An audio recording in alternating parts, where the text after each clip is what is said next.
Alright guys, we are out here in Austin, Texas for the Consensus 2023 conference. And I thought I would just show you guys around the event. Crypto is bigger than it's ever been right now. I can definitely say that for sure.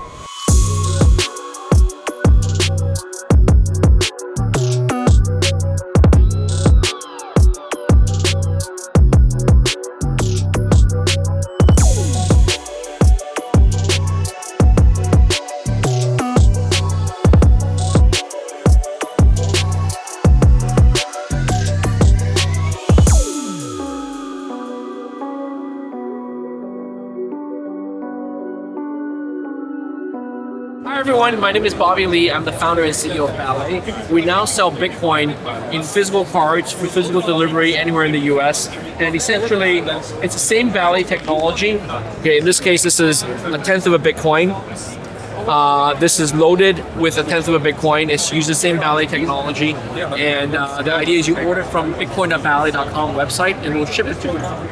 But these ones are cool because it's kind of like those casino chips that you did previously. Yes, that's right. So in my last company, BTCC, we made these poker chips that had Bitcoin in them. And this time, instead of a chip, this is the card style. So this one has 0.1 BTC, some $3,000 worth of Bitcoin today's value.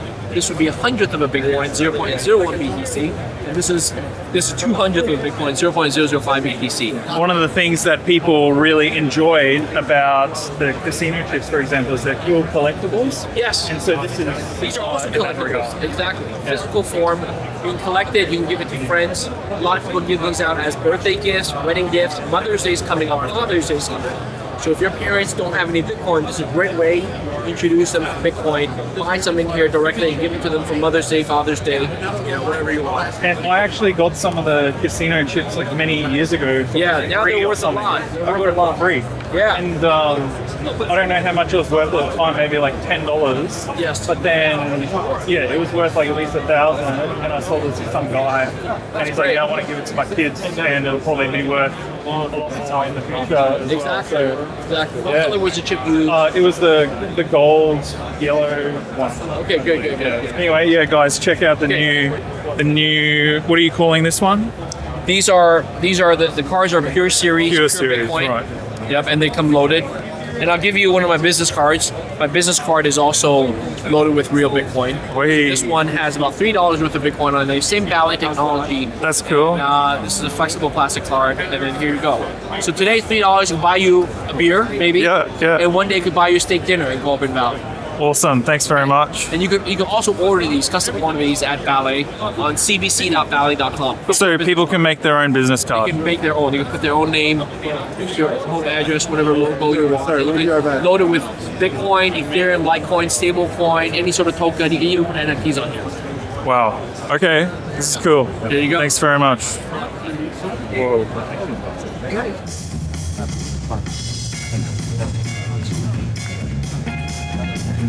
I was just running out of socks. Haven't done any washing yet, but I just got some free Filecoin socks, so I can put it off another day now.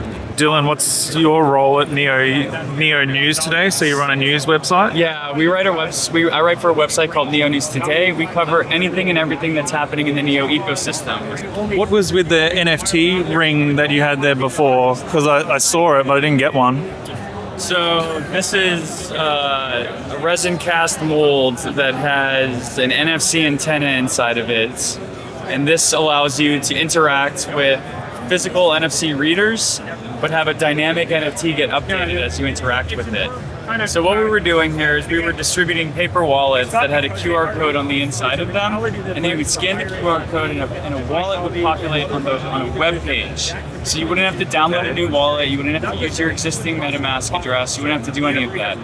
After you would scan your wallet, we would distribute you a ring and bind the ring to an NFT. So then once you bound your ring to the NFT, a website populates and you can view your NFT as well as the various different booths that you would go to attend. And so as you go to the various different partner booths that we have around here, these are metaverse projects, NFT projects, DAO projects, DeFi projects, developer communities.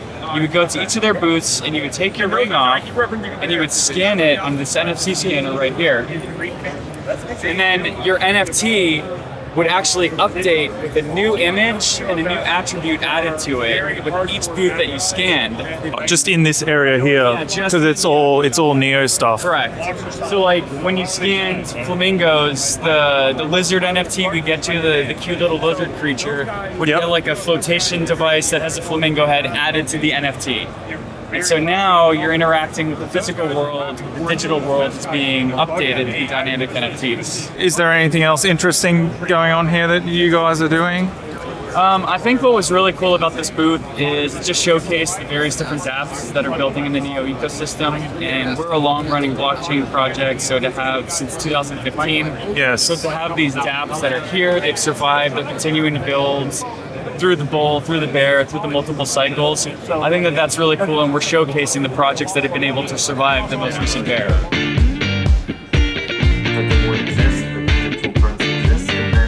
We out here in the Consensus 2023. Represent BTC. The lone BTC Maximalist. Among all the Bitcoiners. Probably like the only real maximalist here. So I haven't seen any other ones. Have you seen them? No, I haven't. They probably wouldn't be seen dead. Not But even. whoa, a wild Udi just appeared. Whoa. Can I shake his hand? Recording? What's up, man? Great Hey. to finally meet you after years. Yeah. So I'm here with reformed BTC Maximalist, Udi Wertheimer. Old survivor, Udi Wertheimer. I really wanted to know what was the thing that made you reconsider your views on Bitcoin. Oh man, so many things. I mean, you know, you just look at so many people who get into the space and end up not trying Bitcoin at all. I think it's kind of frustrating. I think we need to do a better job at approaching these people and giving them a reason to try Bitcoin. Instead of rejecting them and saying, oh, you're stupid, you're scammers, you're evil. You kind of need to you kind of need to start meeting people where they are if we care about the future of Bitcoin, you know? Yeah, I agree. And obviously this is where the ordinals has come into play a lot for you, because it seems to be like the thing that you guys are using to push back against the maxi cult and the gatekeepers. A little bit, yeah. So there's a lot of gatekeeping. There always has been in Bitcoin. That's kind of the sad truth.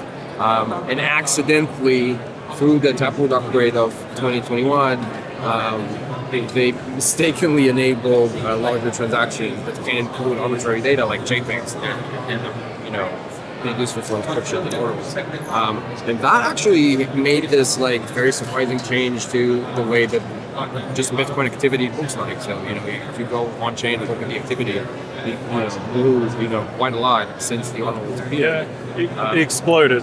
Yeah, pretty much. So, you know, like that's my kind of point of view on this is like, look, if this is the small intentional change, if this is what it brought us, what if we can make like other small changes, you know, over time? Well, I thought it was really telling, like, that these guys, they really like to control Bitcoin and only allow people to use it in the ways that they see fit. And so ordinals is only possible because of a feature that they introduced, a weird feature. And now when people are not using it as they intended, they got really angry. Yeah, some people got really angry. But also, you know, to be fair, a lot of people are also not angry. I'm seeing a lot of people on the Bitcoin Maxi side are either they don't care, or they just say, yeah, you know what, maybe it's cool. Maybe it's good for miner revenue. Maybe it's good for Bitcoin developers that you know, selling it new lucrative opportunities to work on Bitcoin stuff. You know, it has a lot of benefits, even if you're not a fan of NFTs and you're not a fan of Wang, and you're not a fan of research. If you're a fan of Bitcoin, then I think you at least owe it to yourself to explore the possibility of ordinal inscriptions. I don't know what the future holds. Maybe it will not catch on. Maybe it will end up being a net negative. So then, you know, we fix it. And let's explore it. You know, let's see what happens. I think that should be, in general, the right approach for Bitcoin for anything, right? There's no reason to reject things before we try them. Yeah. We know. And like, I saw you did one thing where basically you onboarded a bunch of people to Lightning Network that would have otherwise not known how to use it or not even experienced using it. But Ordinals made that possible, right? Right. So we have this project, Taproot Wizards. That's a Bitcoin Ordinals project, and we end up being very fortunate. A lot of people really love the Taproot Wizards. And they really want to be part of that community. So we created what we call the Wizard School. It's kind of a way to onboard into the Taproot Wizards community. And in order for you to join, you kind of need to complete a bunch of tasks that are related to Bitcoin. One of those tasks was donating a small amount of $2 to the Human Rights Foundation, but do it through Lightning. And because our community is mostly people who, they care a lot about Bitcoin, but they didn't really have a reason to use it so far. They're kind of more for the crypto and NFT side. That was the first time they got to use Lightning, and they ended up, 6,000 new Lightning users in 1 weekend. That's pretty good. That's pretty good for Lightning. That's a lot. Biggest Lightning onboarding ever. We actually had Lightning CEOs of Lightning companies reach out to us, more than one, asking us to stop because their infrastructure was not ready for that level of engagement. Okay, so do they need another 18 months, do you reckon? Or how long? The 18 months meme. Yeah. You bring me back to 2017. Yeah, or 18 or 19, wherever that was. Yeah. In the last month or so, there was this other NFT competitor called Stamps that came about. Yep. So what are your thoughts on that? Does it pose like a threat to ordinals, in your opinion, or is it two different things? They both have their own merits. They're different in the sense that Stamps is, I feel like, reviving kind of the counterparty protocol, which is a cool protocol that has been around Bitcoin for many years. I feel like maybe should have been getting more attention, so I'm kind of glad it is now. And look, I don't know the answers. I don't know what the right way to do Bitcoin collectibles is. Maybe it's ordinals, maybe it's Stamps, maybe it's going to be something else. I don't know. I think we should try explore all of them. If we, as the Taproot Wizards community, if we're going to see that people are, very excited about Stamps or excited about other Bitcoin protocol, we're going to try those too. Of course. Sure. And yeah, the market should really be able to decide which one they like. And you also think the same way about how people should decide they want to use Bitcoin. Absolutely. Yeah, of course. And I mean, it doesn't matter what I think, right? Because people are going to use it however they want. That's the point. I think it's just going to be easier for any person, it's going to be easier for them mentally to not try to decide how other people use Bitcoin because they can. So it's easier to just let go of the idea because you can tell people how to use it because it's just going to leave you sad, Couldn't agree more. Oh well, I'll let you get to your next commitment over here, and awesome. Good luck at the Bitcoin 2023, dealing with all those hostile maxis. Yeah, it's gonna be interesting. Bring security. Hello, my name is Tom. I'm with Bitdeer. I'm the sales director for North America. And today what we have here is our container demo. As you can see, this is a 20-foot liquid immersion container. The market that we're trying to target is for folks that doesn't want to be in the construction business, that wants a fast deployment. And this is one of the fastest way to go about, in deploying something in less than 90 days. Let me come in and show you inside. Yep, let's go take a look. Yes. So if my understanding is correct, the customer buys it and it comes kitted out like this already, and basically you just need to plug in the miners, right? Yes, that's correct. So everything that you see here is included. We got the cabinet on the side. We got the power distribution unit. We got all the cabling, the network switches, and all the cabling from that. So the only thing that you would need is really just miners and the oil itself. Very easy to maintain, very clean, and like I said, it's a very fast deployment type of product. So if you're into mining, especially when the market now is getting hot, this would be an awesome product to start with. And so, for cooling, the miners, they sit in oil in these vats. What type of oil is used for this? The one that we qualify for these containers is a Shell S3 oil. It's very widely available on the market. We have tested out, and that's the best quality ones that we found so far. There is some other options out on the market, but the Shell S3 is what we will recommend. Cool. this is the control systems for the PDUs. So you can see what kind of power is using. So you actually control the on and off switch right through this panel here. Of course, this is touchscreen, so you can see what kind of power we're using and what kind of temperature it is right now. And then also the UPS information that's also on the screen. Yeah, sweet. Since it's liquid immersion, it really doesn't get too hot. But you know, there is some other ventilation on the roof depending on what kind of environment that you're in. You know, we've tested out. These are really good with 50 degrees Celsius and below. And that's what most miners are performing at its best, just at that temperature. And you know, I always tell people it actually comes with an easy button on here. Once you plug it in, you push the button, and the Bitcoins will come out. Yeah, that's a joke. But yeah, I mean, all in all, it's a really turnkey solution for your entry level mining farm, and also for all the experts out there. This is a really easy solution, very inexpensive solution. Again, it comes in a 20-foot container, which is houses 120 miners, or a 40-foot container, which houses 240 miners. So, yeah, it's very, very efficient, very easy to deploy. Cool. Yeah. And one of the main selling points as well is when the government shuts down mining in your country, you can easily... Exactly. All you need is a little crane or a little forklift, you're ready to rock and roll. All right. Hey guys. So we're here with Corey, yeah. viewer of the channel. And can you just explain to everyone again how you came across the channel? Right. I was interested in Lightning Network, and I had seen all the booster videos that shilling for it.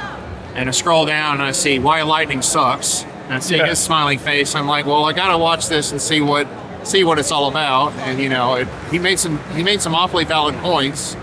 I think people get in love with the technology and the intricacies of it and how the smart contract works, but in the end, it can't just be a solution looking for a problem. Well, those guys, what they actually did was they created the problem so that they could try and sell people the solution. This is what I've heard the criticism is. No one's really been interested in their solution at all. Instead, they just went to other competing cryptos like Ethereum. That's what I think happened. They say, well, the gas or the transaction fees on Bitcoin are so low. That's because everybody, like you said, and now the gas fees are high on Ethereum, because where people go is where the gas fees are going to be high. But I have heard that theory. That is an interesting theory that I've heard, is that there's a conflict of interest with the Blockstream people. So many of the core developers are employed by Blockstream, as I understand. Yeah, that's right. The other interesting thing about a lot of the Bitcoin core developers is they helped build the US government CBDC. Did you know about that? I did not know about that. Yeah. You mean like Greg Maxwell? Like Corey Fields, I think his name. Oh God, he's bringing disrepute to my name. But there's some guys, and also I believe the guy who was the lead maintainer had something to do with it as well. I can't recall his name. Vladimir Vandelaan. Yeah, that's it. Yeah, I think he had something to do with it. See, I know who you are. I know who you are, Bitcoin core developer. Yeah. Coming for you. And at this time, the event was basically over, so we decided to finish things off in true Texas fashion with a barbecue.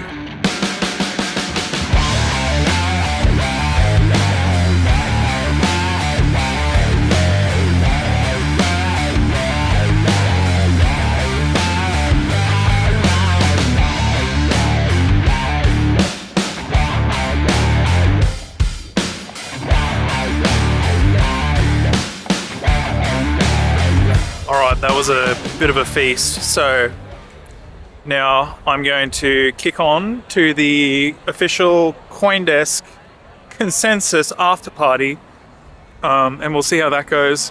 It's about to start now. We're sending it. Let's go, send it.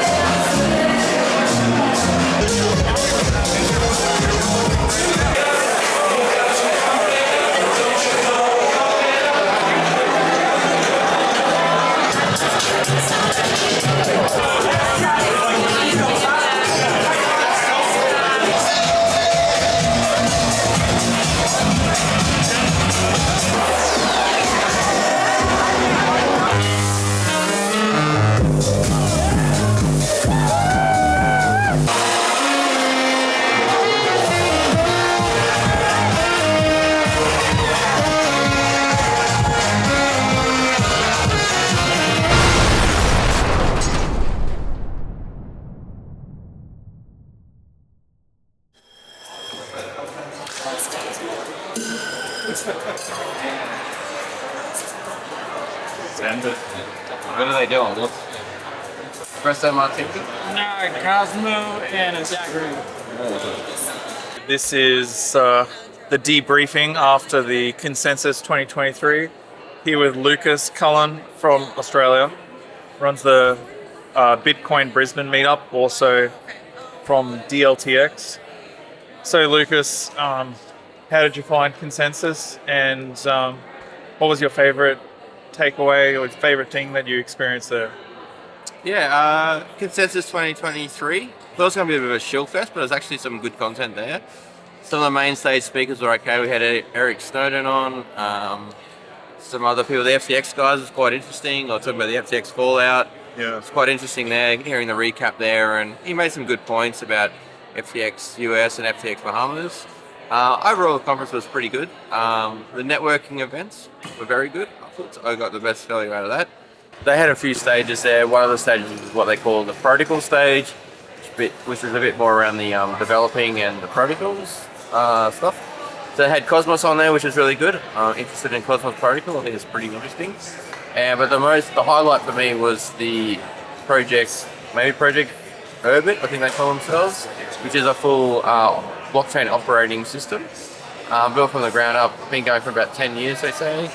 They're really interesting, like full peer-to-peer applications. Definitely recommend checking it out. But some really cool tech. They're going to an alpha release or a developer preview. Very happy to see these things come out and be pretty interesting to see what happens with it. My kind of thoughts on the conference, I thought it was pretty cool. This was the biggest one that I'd been to before. And I haven't been to any crypto events in a few years due to the lockdowns in Australia. The Scandinavian. Yeah. And so, no, it was great to get back on the scene and like meet other people. As you said, networking is awesome.